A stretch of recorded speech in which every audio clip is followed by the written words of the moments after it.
CM Siddaramaiah ಕೊರಳಿಗೆ MUDA site ಉರುಳು ಸುತ್ತಕೊಳ್ತಿದ್ದು ಮುಖ್ಯಮಂತ್ರಿ ಸಿದ್ದರಾಮಯ್ಯ ಪಾಲಿಗೆ ಇಂದು ಬಿಗ್ ಡೇ. ಜನಪ್ರತಿನಿಧಿಗಳ ವಿಶೇಷ ಕೋರ್ಟಿನಲ್ಲಿಂದು ಸಿದ್ದರಾಮಯ್ಯನವರ ಮೂಡಾ ಸೈಟ್ ಭವಿಷ್ಯ ಏನಾಗುತ್ತೆ ಇವತ್ತು ಸಿದ್ದರಾಮಯ್ಯ ಅವರ ಮೂಡಾ ಸೈಟ್ ಭವಿಷ್ಯ. ಸದ್ಯ ಸಿದ್ದರಾಮಯ್ಯ ಅವರ ಕುತ್ತಿಗೆಗೆ ಸುತ್ತಕೊಳ್ತಾ ಇದೆ ಮೂಡಾ ಸೈಟ್.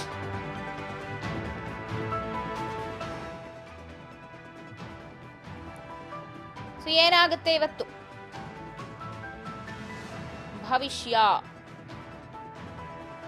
ಸದ್ಯ ಕೋರ್ಟ್ನಲ್ಲಿ ಮಹತ್ವದ ತೀರ್ಪು ಇವತ್ತು ಪ್ರಕಟವಾಗುತ್ತೆ. ಏನಾಗುತ್ತೆ ಸಿದ್ದರಾಮಯ್ಯನವರ ಮೂಡಾ ಭವಿಷ್ಯ? ಸಾಕಷ್ಟು ಕುತೂಹಲ ಇದೆ. ಸಿಎಂಗಂತೂ ಟೆನ್ಷನ್ ಶುರುವಾಗಿದೆ, ಏನಾಗುತ್ತೆ ಅಂತ. ವಿಚಾರಣೆ ನಡೆಸಿದ ಜನಪ್ರತಿನಿಧಿಗಳ ವಿಶೇಷ ಕೋರ್ಟ್ ತೀರ್ಪನ್ನ ಕಾಯ್ದಿರಿಸಿತ್ತು. ಇವತ್ತಿಗೆ ತೀರ್ಪು ಹೊರಬೀಳತ್ತೆ, ಏನಾಗುತ್ತೆ ಅಂತ. ಸಾಕ್ಷಿ ಕೊರತೆಯ ಹಿನ್ನೆಲೆ ಸಿಎಂ ಸೇರಿ ನುಳಿದ ಅಷ್ಟೂ ಜನರಿಗೂ ರಿಲೀಫ್ ಸಿಕ್ಕಿತ್ತು. ಈಗ ಏನಾಗತ್ತೆ ಅನ್ನೋದು ದೊಡ್ಡ ಕುತೂಹಲ. ಲೋಕಾಯುಕ್ತ ಪೊಲೀಸ್ ತನಿಖೆ ನಡೆಸಿ ಕೋರ್ಟ್ಗೆ ವರದಿಯನ್ನ ಸಲ್ಲಿಸಿದ್ದು. ಕಳೆದ ಫೆಬ್ರವರಿಯಲ್ಲಿ ಲೋಕ ಪೊಲೀಸರಿಂದ ಬಿ ರಿಪೋರ್ಟ್ ಸಲ್ಲಿಕೆಯಾಗಿತ್ತು.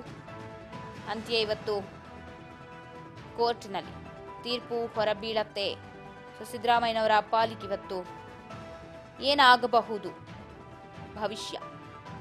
ಭೂಮಾಲೀಕ ದೇವರಾಜ್ ವಿರುದ್ಧ ಲೋಕ ಬಿ ರಿಪೋರ್ಟ್ ಸಲ್ಲಿಕೆಯನ್ನ ಕೂಡ ಮಾಡಿತ್ತು. ಆರೋಪಿಗಳ ವಿರುದ್ಧ ಆರೋಪ ಸಾಬೀತುಪಡಿಸೋದಿಕ್ಕೆ ಸಾಕ್ಷ್ಯ ಕೊರತೆ ಇದ್ದಿದ್ರಿಂದಾಗಿ ರಿಲೀಫ್ ಸಿಕ್ಕಿತ್ತು.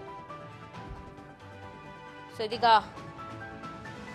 ಹಗರಣ ಸಂಬಂಧಪಟ್ಟಂತೆ ಲೋಕ ಪೊಲೀಸರು ಕೂಡ ತನಿಖೆಗೆ ಮುಂದಾಗಿದ್ದು, ಲೋಕ ಸಲ್ಲಿಸಿದ ಬಿ ರಿಪೋರ್ಟ್ ಕುರಿತಂತೆ ಇವತ್ತು ತೀರ್ಪಿದೆ.